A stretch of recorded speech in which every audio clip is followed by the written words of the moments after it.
Hello all, welcome to our session at RSA. How a secure enterprise starts with the web. I'm Sarah Maskell, the SVP of Tech Media Telco at the Wall Street Journal Barron's Group, and I'm thrilled to be joined here today by our partners from Google, Andrew Wally and Tony Jidwani. Andrew is Director of Chrome Security, and Tony is the Security Engineer Manager of the Threat Analysis Group at Google. So we've been lucky enough to partner with Google on a number of different fronts, but most recently on a custom content program through The Trust, which was featured within the Wall Street Journal business section. That was the Secure Enterprises Start with the Browser, how Google Chrome can play a central role in an organization's security strategy. And we'll be covering some of these topics today. Andrew and Tony, welcome, and thank you so much for joining us. Let's start by you giving a brief introduction into your backgrounds as well as your roles at Google. Sure. Thank you, Sarah. My name is Tony Jidwani. I'm a security engineering manager at Google in our threat analysis group, or TAG. TAG is Google's threat intelligence team, so our primary focus is on disrupting classes of threats, whether that's targeting Google's corporate infrastructure, but more commonly targeting our products trying to get access to user data. And as you might expect with the user base that Google has, we basically attract all different types of attackers. So staying on top of this ever-evolving threat landscape and making sure that our products are as strong as possible in providing protections to our users is our day-to-day. And I lead Chrome security team, and we have a security team, so it has touch points into anything it takes to secure a browser. Beneath me, we've got groups that specialize in exploit defense, counter abuse, network security, web platform security, and just all the sundry things that goes into shipping and securing a large bit of software. I've been in Google about 7 years, all that time in Chrome in various aspects of security. Wonderful. Well, let's go ahead and dive in. So today we're discussing the evolution of enterprise web security, which with an acceleration of work from home as well as cloud computing has become an increasingly heightened issue. So Andrew, I'd love to start with you on how web security is evolving for the enterprise and how this distributed workforce is being impacted and creating additional threats based off of these accelerated threat issues. Certainly. I mean, taking a step back, the evolution the web has seen over, the last couple of decades has been a move from what's effectively a document viewer to an application platform. And a platform on which you run applications sounds a bit like an operating system. And thinking of the browser as an operating system has certainly informed how we do security engineering. Having a trustworthy process that then is mediating the access, controls, and boundaries of potentially untrustworthy applications, in this case, web pages. And I think that thinking of a browser a bit like an operating system can transfer back to the enterprise. So it is providing the same sort of security boundaries that your deployment of iOS, Android, Chrome OS, Windows, Mac OS systems is providing.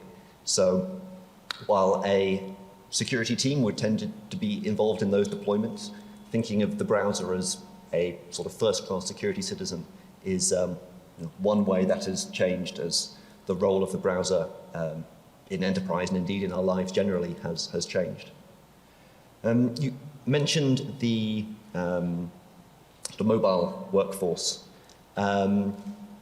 Few things that have changed there.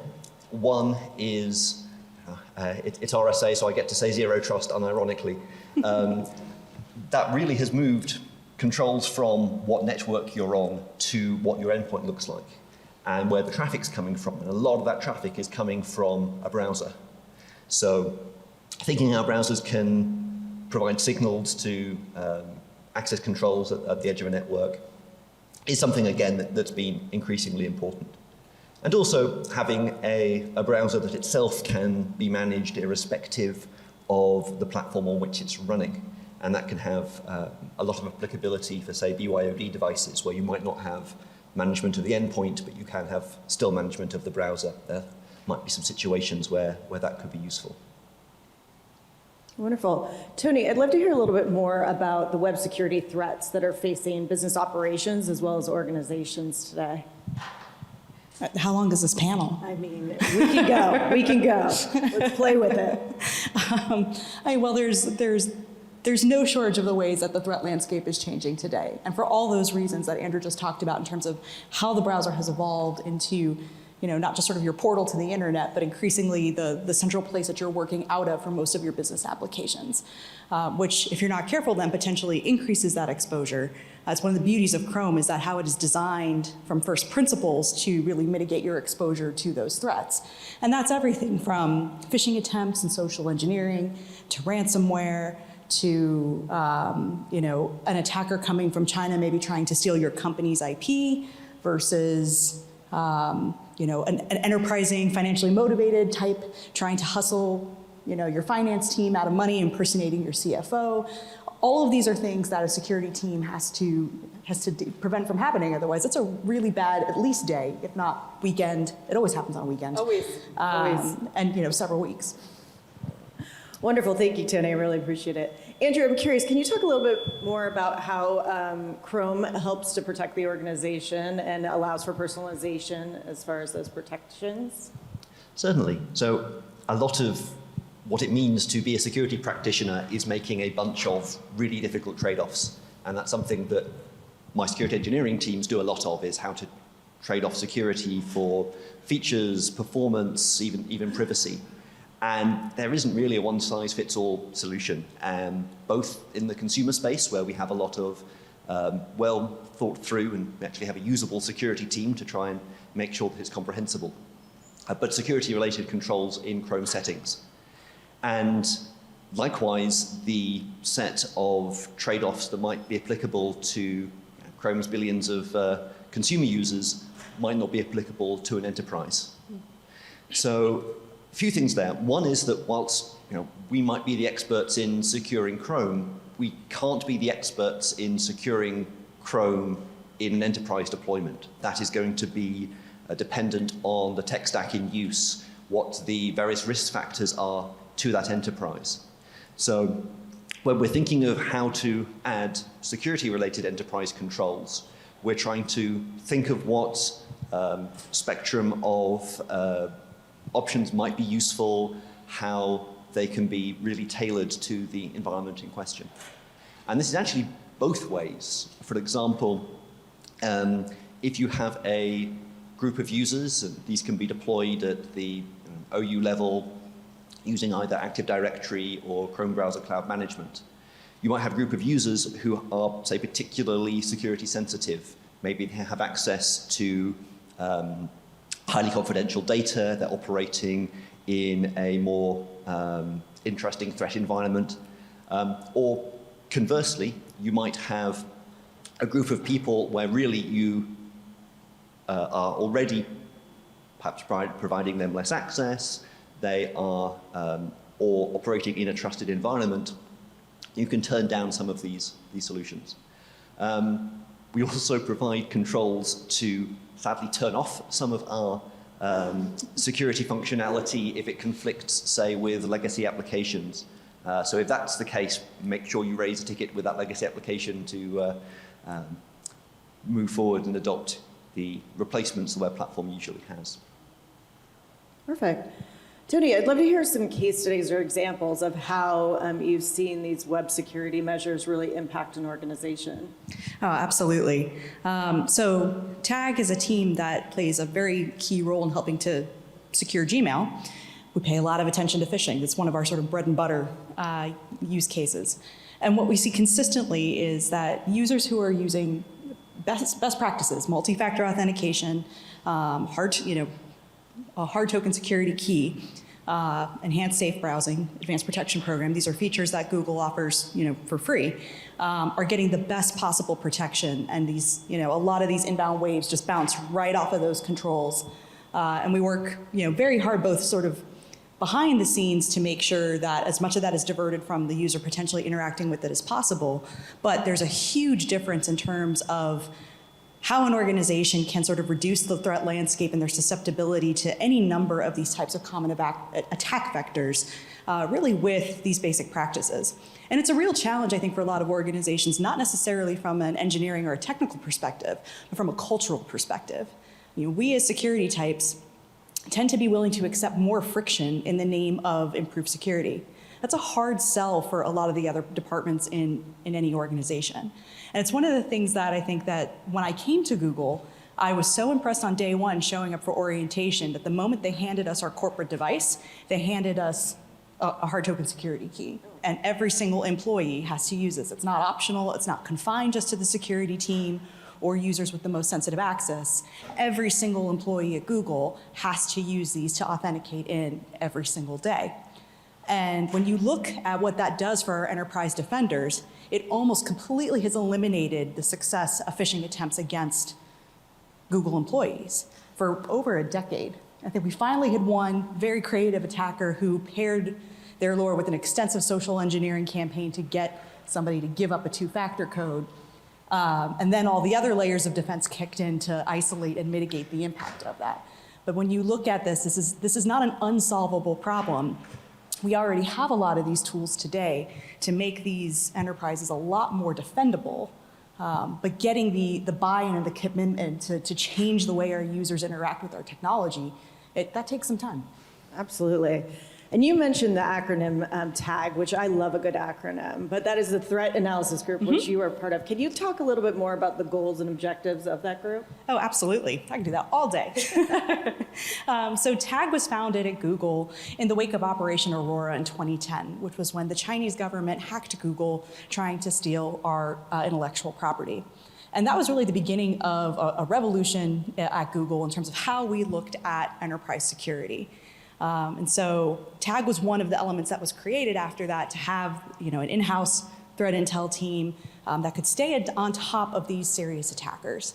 And so while our bread and butter focus has been government-backed attackers, that mission has grown over time as we've seen the threat landscape shift. Today, we also focus on disrupting coordinated influence operations that may be impacting Google products, and also serious cybercrime efforts as these actors are looking to abuse Google services, whether that's ads to deliver ransomware and things like that. So sort of that first mission, right, is to make sure this doesn't happen again, which for a lot of teams is where an initial investment in security comes from. Something bad has happened, and so now we're going to build out a team and a program to stop this bad thing from happening again. And Intel here is an incredible leverage point for helping your security team understand what to prioritize, understanding where the decisions you're making in your tech stack reduce risk or require additional monitoring and mitigation, and then how that threat landscape may be shifting. And so, for example, one of the things we've talked about a lot, I think in the early days, there was a really big focus on intellectual property. That's certainly still present. But as you look at how ransomware has come onto the scene and how much that has decreased the window for how quickly a security team has to respond to contain and remediate, that really changes the dynamic then of how these different pieces have to come together. Yeah, and I'm curious, and you spoke a little bit about this, but it's that identification moment that is so crucial. Like, how do organizations best identify those threats once they've kind of penetrated and really make sure to isolate them? Yeah, so detection and response here, right, is the partner, the main consumer here for an enterprise, when you're looking at these types of capabilities. Heather Adkins, our VP of Enterprise Security, did a great podcast a couple months ago, Security Matters, with Ryan, whose last name I'm going to forget, Narayan. And this was a great, I think, she really hits this point home, right, where it's, yes, all of these measures you have in place to hopefully stop users from clicking links, but users are going to click links. You have whole functions of the business whose job it is to talk to strangers on the internet and open things that they send them. And so this is, again, where that relationship comes in across your security enterprise for what other measures are in place to contain the impact of when a user clicks a link. How quickly can you identify it? How quickly can you re-image that machine? And this is one of the areas where I think Chrome really gives defenders a leg up in terms of how agile they can be in containing and responding and minimizing the damage when something inevitably gets through. Wonderful. Andrew, yeah, I'd love to. I'm just going to add that the informal mission of my organization is make it safe to click on links, Yes, which is nice and pithy. Perfect. Well, I'd love to hear from you, Andrew, if you don't mind, some of the best practices that you would recommend from an organizational standpoint to maintain that protective status and allow you to click on links. All the links? Most of the links. Well, I would hope that you can click on a link, and if something bad's happened, something like safe browsing would kick in and say so and give you an interstitial. But yes, still have to be a bit careful. It can occasionally sound a little bit like, eat your greens, but making sure that your browser is up to date, be it Chrome, be it anyone, is incredibly important. The speed that we react when we say, for example, get a report in from TAG of a bug in Chrome being exploited, a very large effort swings into operation to make sure we get the bug fixed as soon as possible, into the product, tested, and a patch put out. And we've taken advantage of the fact that Chrome's a distributed global organization. We've had a bug report come in, it being handed off to a different team in a different time zone, and had a fix rolled out to customers within 24 hours. It's been great to see. But you then need to make sure that the code your users are running is that latest version. And this can be easier said than done. So sort of a few tips, as you mentioned. One is having a percentage of enterprise users on one of Chrome's pre-release or pre-stable channels like beta. And just importantly, having a mechanism for they to say, hey, this enterprise app isn't working when I updated Chrome, so that you're not caught flat-footed when there's an update. We have pretty extensive enterprise release notes, having somebody take a look over that. We try to signal many releases in advance if there's going to be a deprecation or something that might require users to take advantage of changes. So updates aside, another thing is to look at the various integrations that Chrome provides. There's something called the connector framework, and it allows Chrome to be part of that bigger security stack you might already have. Tony, you mentioned the data that's provided for responders. We've got integrations with Splunk, with CrowdStrike, and others where the telemetry that's coming off the browser can sort of inform that wider picture. So it needn't be an island unto itself. I got a question for you, Andrew. Yeah. Does it ruin your day when we call you up and say we found a hole in Chrome that needs to be patched? No, actually, I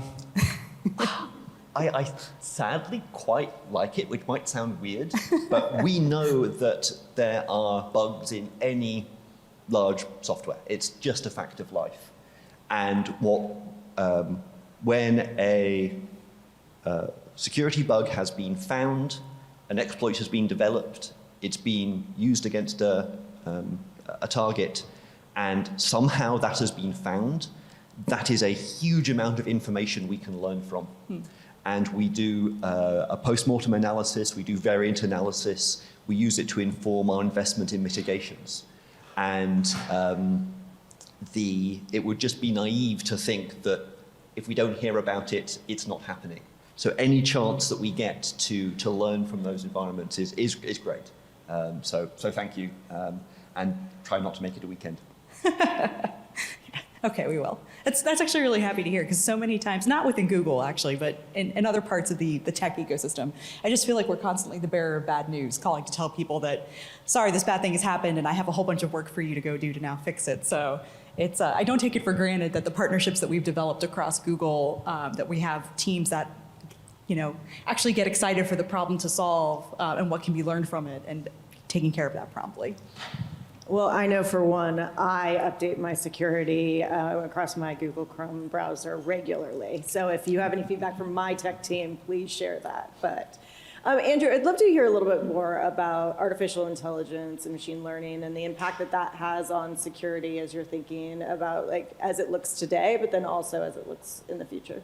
Yes, certainly. It's certainly a lot of that in the news recently. There's probably a few things to think about. One is how it can help the sort of existing security functions. So, for example, within Google, both of us have mentioned safe browsing, which is the system where we look at links and try and work out, is this malicious? Is this download malware? Is this web page a phishing page? And the threat actors who are doing that know that if they move very fast, if they change domains, if they iterate on their landing pages, they can avoid simple block listing solutions. And we have long ago moved past that. And we have ML models, both client-side and server-side, that are trying to do classification of links that we have never seen before, downloads we have never seen before, to try and work out if they're malicious.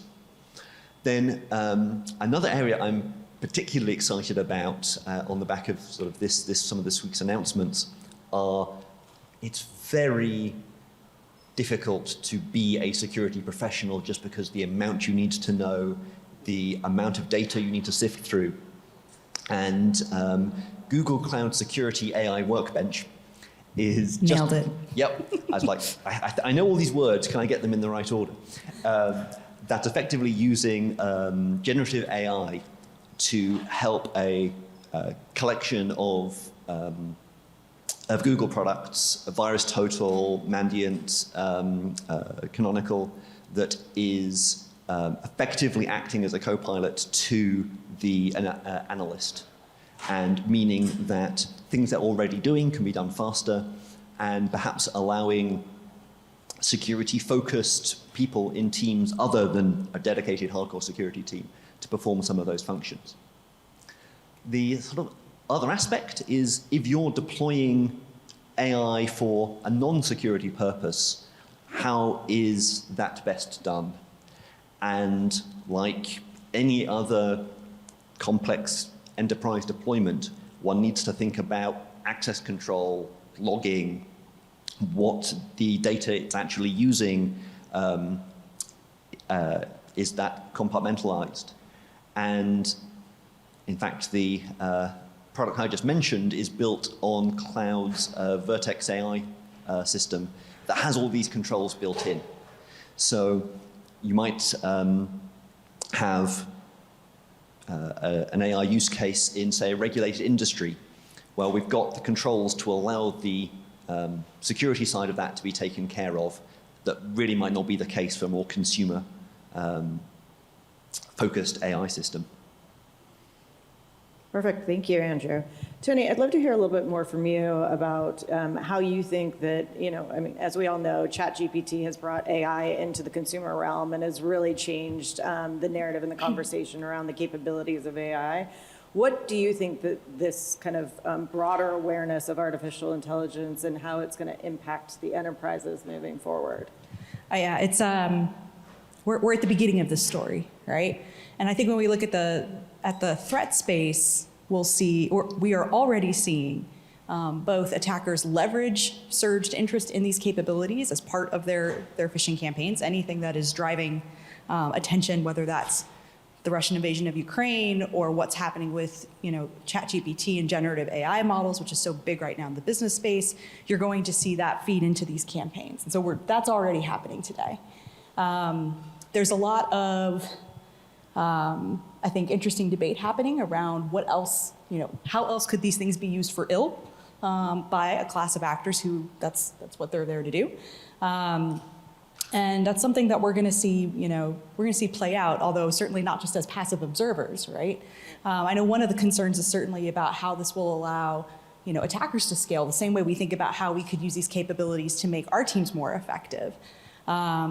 But I think on the scale side, this is something where I feel very confident as Google that we'll be able to, to meet them at that and push the envelope. But I think it's still very early days here, and I think as well on sort of how we use it as security professionals, it's a really interesting set of use cases that are really just starting to be tested and proven out in terms of how these tools can make your limited resource, whether that's a threat intelligence team or your security team within the enterprise, more effective. There's a lot of, it's AI/ML, a lot of places where, this conversation's popping up. And so while the AI bits of this might still be very new, the ML bits are not, right? This is something we have a lot of experience with. And we've seen how these tools and capabilities can be very successful in helping classify data at scale, the use case you were talking about here, and in making our security teams more effective by guiding the analysts to the interesting spots in the data that become very difficult, trying to go through that manually. That these are tools that make us more effective in figuring out what is the interesting thing here that requires the human's attention to figure out what's going on. Perfect. Thank you for that insight. It's no surprise to either of you that the tech industry has been pretty well hit by the economic turmoil that we've been facing. I'll say in 2023, although it began in 2022, the uncertainty there. Ultimately, in our own research, the CXO Tech Agenda study that we conduct with CEOs and CIOs, we see cybersecurity as being a huge priority. And it's been known that there is a kind of gap in talent within the cybersecurity industry. So Tony, I'd love to start with you to hear a little bit more about how you think this kind of economic uncertainty and is going to impact the cybersecurity industry as a whole, as well as kind of the talent deficit that we have. I mean, I think right now it's certainly had, in the view of this past 1 to 2 quarters, like a chilling effect on hiring that's pretty well established, at least at the big companies, but I don't think that's industry-wide.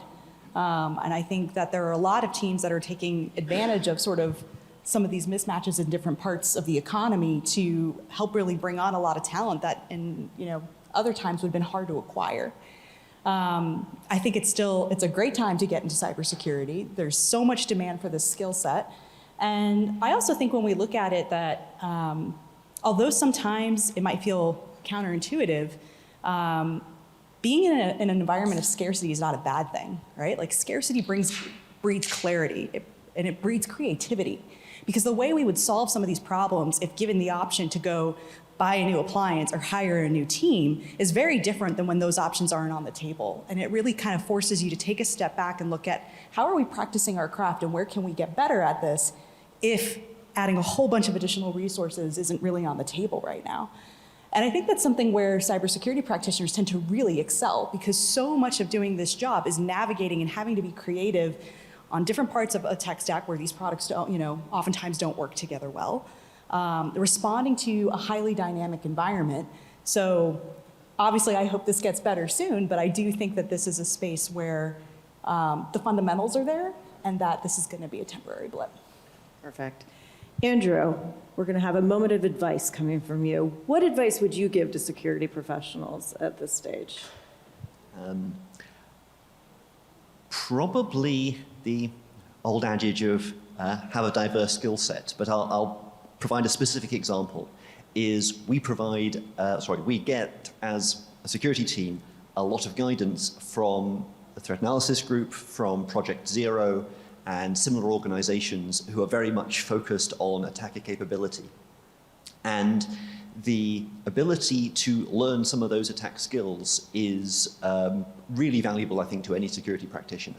And this can be something as simple as doing a capture the flag competition, many of those sort of both online and in person, where you can start in a particular area looking at web application security, mobile security, and start to have those aha moments of breaking things, even if you're naturally a defender.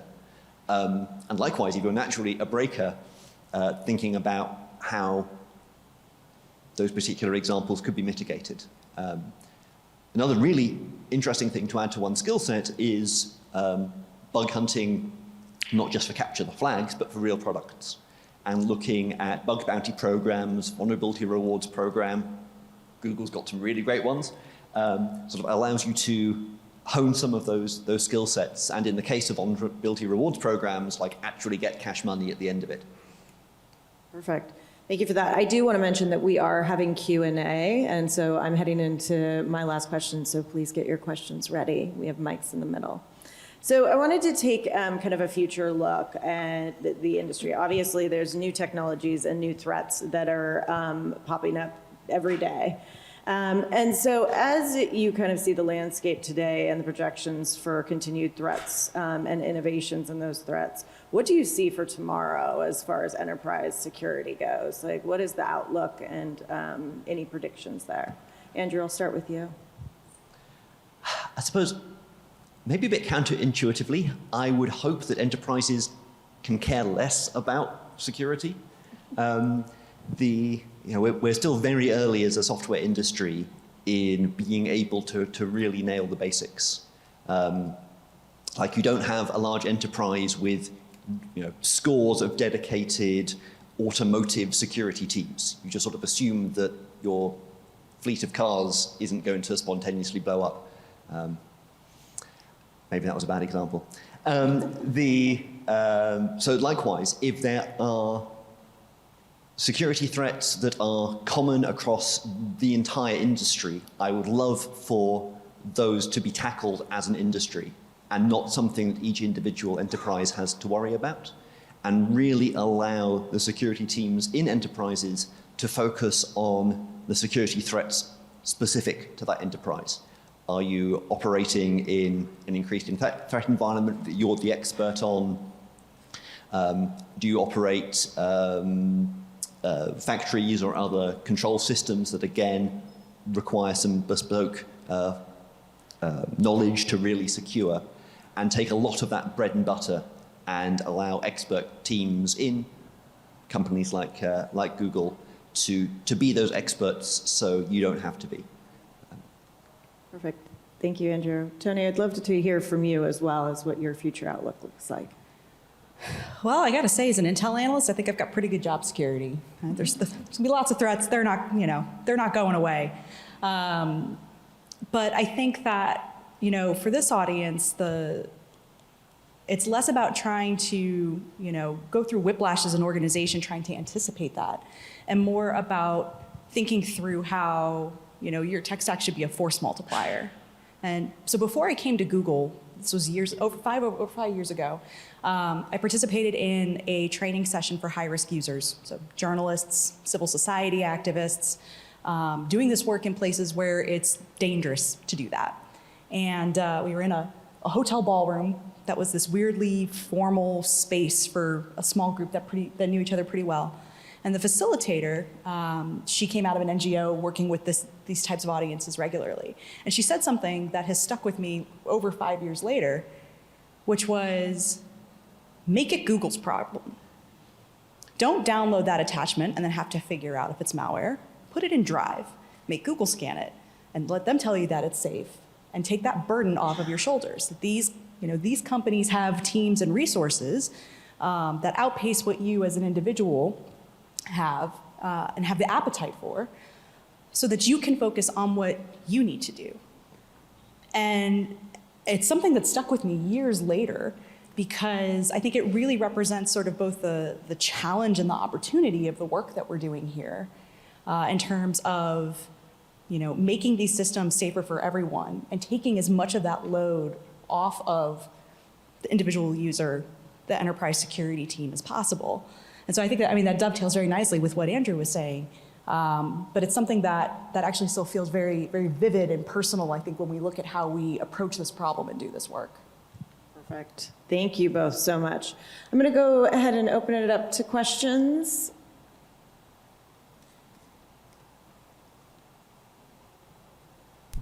So I had a question about a lot of software that we use now, a lot of companies are either using AWS, GCP, or Azure. And the software that they provide as a service is again built upon some open source software. And what ends up happening is, let's say, a vulnerability is detected. In most cases, if you have those dependencies, it can take, usually you do want to patch it as soon as, but given the layers, it can at times take, if not days, weeks, or months even, because they have to go test this software where it might be deployed in hundreds of thousands of customers. So how do you see that changing, or how do you see solving that problem? Yeah, supply chain security, of course, a lot of focus recently. How we do that in Chrome is by sort of very much paying attention to the projects, open source projects that we take dependencies on, and there are a lot of them. I once heard Chrome described as a project to link the world's open source project into a single address space. But we try to sort of understand how the open source project is used. For example, are there parts that we don't use? So if there's a vulnerability in that, it's like, oh, that's just used for the wider project, we don't use that part. Or we just use this in a testing environment and we don't ship it to users. So really understanding the use case. And this is a time where security teams can perhaps be a little more unpopular. We like to try and say that we're the security team who wants to say yes, but understanding that when a feature engineering team wants to use an open source library, that they need to have a plan for keeping it up to date, either doing just a roll all the time. That's one of the ways that we try to keep that down. If we go and have a feeling that, you know what, this is really brittle, this breaks all the time, maybe we should have some formal testing in practice, or actually every time we roll this, it's fine, so we're just going to update to the latest every week or every month or whatever cadence makes sense, and then just treat any regressions in our standard triage system. Things get a little more complicated when you go sort of one hop out. So what are the dependencies? The dependencies. And this is where things like SBOM are coming into play.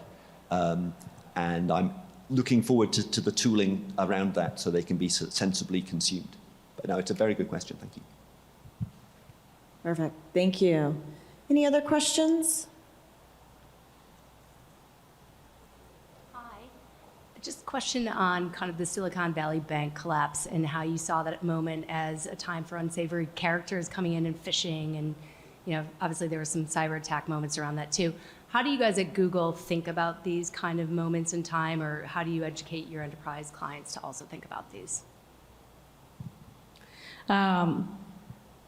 So how we think about them is that they're kind of a constant, right? This week it was Silicon Valley Bank. A couple of weeks ago it was something else. And so in that sense, the whole strategy is actually to not necessarily rely on having to educate the users about whatever the theme is this week. And that, again, by looking at how we have these protections set, that our users aren't going to have to worry about that. Now, I mean, I think particularly for a smaller organization, or if you've got Silicon Valley Bank's actually probably a good example because that was going to draw in anybody probably in your finance department. So, a quick heads up that this is coming, this is going to be used, in LORs. Be extra careful in, checking this link you're clicking on. That's probably always fair guidance. But I think for us, we hope that that's just sort of a top up, and just something quickly we can remind people of, as opposed to being the bedrock of the strategy of how we're going to protect ourselves from whatever is going to be the lure du jour. Oh, I like that. Should use that more often. Perfect, thank you. Any other questions? I have one more before we wrap. Tony, you mentioned kind of international threats earlier, as in China, but I think that those global threats with kind of what's happening in Russia as well as China are continuing to kind of populate, but then there's also localized threats as well. How do you look at those global kind of threats versus regional or US-based threats from a perspective? For us, we really focus on understanding sets of attackers. Right? So even though you have a lot of Russian attackers that are very focused today on what's happening with the war in Ukraine, they are still, in fact, trying to hack other organizations that are not related to the war. So I think it's an important data point in sort of calibrating what's happening here and how that's going to ground us in terms of we're going to see a big surge of activity related to this ongoing conflict zone. But everything else doesn't stop around that. So we have to be able to do all of that. And then you've got, geopolitically driven threats that are not necessarily focused on that outcome. And North Korea is a great example for that, where we've seen across that ecosystem of attackers this continuous evolution and increasing sophistication, which is most visible in their sort of relentless targeting of anything related to cryptocurrency. That's individual users trying to get their wallets, targeting exchanges. Our teammates at Mandiant released a great report this last week looking at the supply chain compromise at 3CX and how that was actually cascading supply chain compromises. That's a lot for, it'd be very easy to sort of pigeonhole and it's like, oh, well, if you're only, you only have to worry about this if you're in the cryptocurrency space. And what we're seeing is that that's absolutely not the case. Fascinating. Andrew, do you have anything to add on the global perspective? A lot of my international view at the moment is regulation, and that's government affairs and very boring. So I'm afraid you get all the glamour in this area. Perfect. Well, thank you so much, Andrew and Tony. Really appreciate your time today and such a thoughtful discussion. So if anyone here is interested in learning more about Chrome, please stop by the booth at N6058 to see it in action. Thank you all so much for joining us, and have a wonderful rest of your RSA experience.